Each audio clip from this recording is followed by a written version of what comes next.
தமிழ்நாட்டுல எல்லாமே சேஞ்ச் ஆயிடுச்சு. உங்க நகையையும் சேஞ்ச் பண்ணுங்க. உங்க பழைய நகைக்கு கிராமுக்கு 150 ரூபாய் கூடுதலா வாங்கி புது நகை எடுத்துக்கோங்க. அதே கம்மி சேதாரம் தான் உங்க லலிதால மட்டும்தான். ஹாலிடேஸ்னாலே அது நம்ம ஜிடி ஹாலிடேஸ் தான். GT Holidays, South India's #1 travel brand. You know you are special when you're with GT Holidays.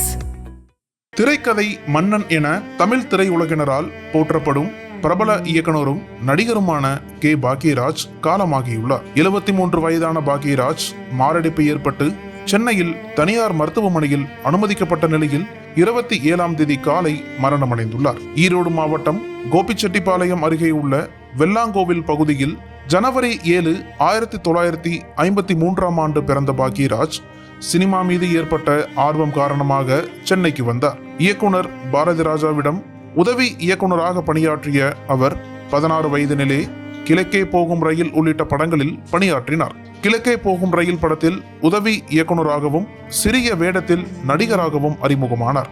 சிகப்பு ரோஜாக்கள் படத்தில் 2 காட்சிகளில் நடித்ததுடன் வசனங்களும் எழுதினார். முதலாக புதிய வார்ப்புகள் படத்தின் மூலம் கதாநாயகனாக அறிமுகமான பாக்யராஜ் மிகவும் பிரபலமான வசனகர்த்தாவாகவும் திகழ்ந்தார்.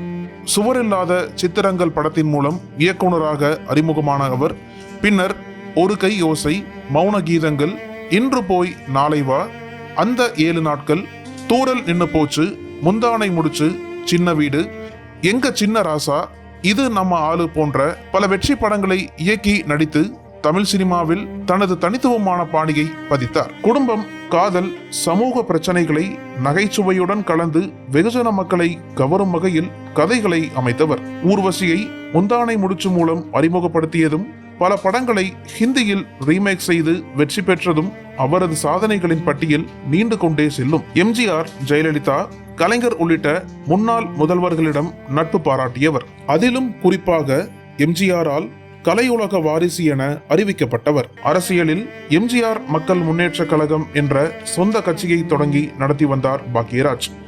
பின்னர் கட்சியை கலைத்துவிட்டு அதிமுகவில் இணைந்த பாக்யராஜ் தொடர்ந்து திமுகவிற்கும் பிரச்சாரம் செய்திருக்கிறார்.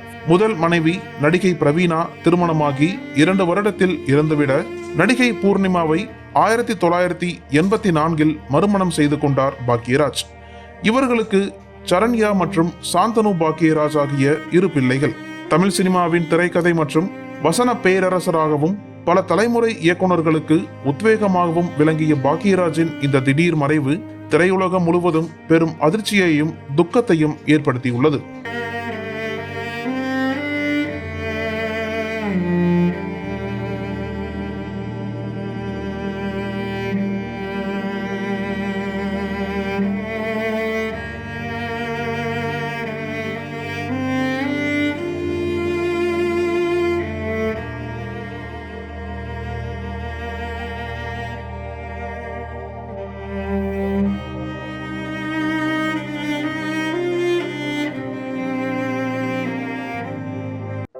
நக்கீரன் டிவிக்கு சப்ஸ்கிரைப் செய்யுங்கள்.